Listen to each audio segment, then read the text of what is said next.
Of course I can. So the best information I can give you is to one, just start with the basics.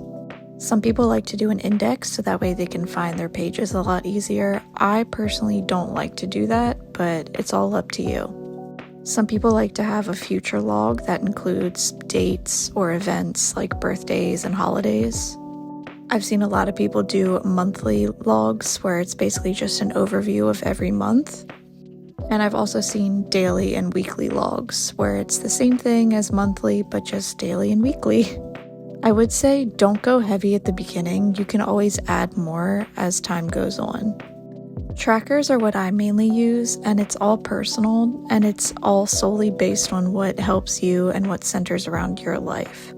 So for example, you could have a water tracker for how much water you drank. You could have a medicine tracker on if you took your medicine and how much of it.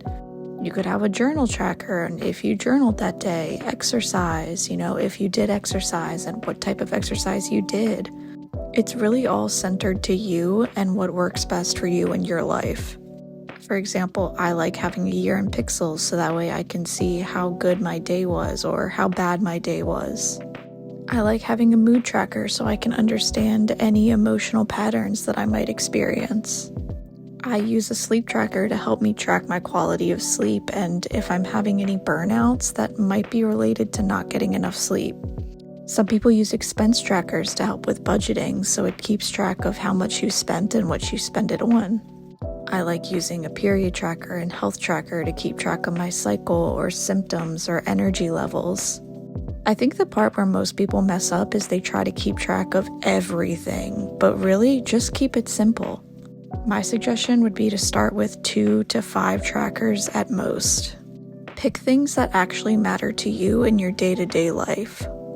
And if you decide not to use a tracker, that's not failure, that's just you deciding it's not worth it, just like me with my dream tracker.